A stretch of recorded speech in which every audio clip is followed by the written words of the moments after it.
এই চেনেল যোগেদি মই মাননীয় অসমৰ মুখ্যমন্ত্ৰী মহোদয় শ্ৰীযুত হিমন্ত শৰ্মা দেৱলৈ এইটোৱে কাতৰভাৱে অনুৰোধ জনাইছোঁ। আজি মই মোৰ ল'ৰা 4 বছৰ ধৰি বিচনাতে পৰি আছে। মই পৰাপক্ষলৈ ফাৰ্ষ্টত শিলিগুৰি লৈ গ'লোঁ আৰু লোকেল ডক্টৰটো দেখাইছোঁৱে। তাৰপিছত 2বাৰকৈ চেন্নাই লৈ গ'লোঁ। তাতো মই কোনো ৰকমে অলপ অৰ্থ সংগ্ৰহ কৰি মই চেন্নাই 2বাৰ লৈছোঁ। তাৰপিছত মই নোৱাৰা হৈছোঁ। মোৰ ল'ৰাটো এতিয়া 4 বছৰ ধৰি বিচনাতে পৰি আছে। তাক সঠিক চিকিৎসা মই দিব পৰা নাই। আজি মই মুখ্যমন্ত্ৰী মহোদয়ক হাতজোৰে বিনতি কৰিছোঁ যে মোৰ ল'ৰাক যেনি তেনি সমুচিত চিকিৎসা আগবঢ়াই এই দুখীয়া পৰিয়ালৰ প্ৰতি আপুনি ভগৱান স্বৰূপে থিয় দিয়ে যেন এইটোৱে মোৰ মহাশয়ৰ ওচৰত কামনা কৰিলোঁ। কি বেমাৰ আছে ল'ৰাটোৰ? ল'ৰাটো ডক্টৰে কল উইলছন ডিজিজ বুলি।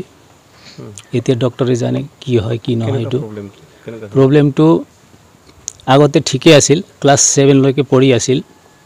তেতিয়া 19-20 চন আৰু তেতিয়া ফাৰ্ষ্টত অলপ বাওঁ ভৰি দি অলপ সোঁ ভৰিত অলপ দাগ লগাই আছিল পেণ্টত। হয়তো তাৰ ভৰি অলপ প্ৰব্লেম দেখা দিছিল। তেতিয়া মই শিলিগুৰি লৈ গ'লোঁ। তাত 1 মাহ ধৰি ইফালে কিবা টেষ্ট বুলি কয়, ক'ত হায়দৰাবাদ যাব বুলি কয়, তাক ৰখি প্ৰায় 1 মাহ হ'ল। তাৰপিছত ঘৰত আহিলোঁ। ঘৰত অহাৰ লগে লগে কৰোনাৰ প্ৰকোপ বাঢ়িল। মানে ইঘৰৰ পৰা সিঘৰ যাবই পৰা নাই তেনেকুৱা হ'ল। তথাপিতো ঔষধ দিছিলে, এইটো ঔষধ খাই ভাল হোৱা নাই। মই ডক্টৰক ফোন কৰিলোঁ। ডক্টৰে আকৌ বেলেগ ঔষধ দিল। ঔষধ দিয়াৰ পিছত আৰু সেইটোও খুৱাইলোঁ।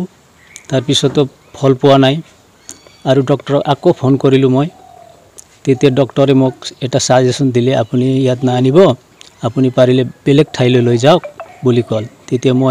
তেতিয়া প্ৰায় বন্ধা-বন্ধি ৰেলগাড়ী নাই। তেতিয়া চেন্নাইলৈ পঠালোঁ 4জনকৈ। তেতিয়া চেন্নাইৰ ডক্টৰে ঔষধ দিলে, খালে 3 মাহ। আকৌ 3 মাহত মাতিছিল, আকৌ লৈ গ'লোঁ, ঔষধ দিল। তাৰপিছত মই নোৱাৰা হৈছোঁ। ল'ৰাটো বৰ্তমানলৈকে বিচনাতে পৰি আছে। তাৰ পৰা মই চিকিৎসা কৰিব পৰা নাই। সেই গতিকে মই বিষ্ণুৰূপী মহান মানৱ অসমৰ মুখ্যমন্ত্ৰী মাননীয় হিমন্ত বিশ্ব শৰ্মা দেৱক এই ল'ৰাৰ প্ৰতি নজৰ ৰাখি আপুনি ভগৱান ৰূপী হৈ এই ল'ৰাক যাতে চিকিৎসা আগবঢ়ায়, মোকো সহায় কৰে, তাৰ প্ৰতি মই মুখ্যমন্ত্ৰী মহোদয়লৈ অনুৰোধ জনাইছোঁ। আপুনি বিচৰা বাতৰি পাব কেৱল নিউজ 18 এপত। নিউজ 18 এপ ডাউনলোড কৰিবলৈ স্কেন কৰক এই QR কোড। গুগল প্লে ষ্টৰতো পাব এই নিউজ 18 এপ।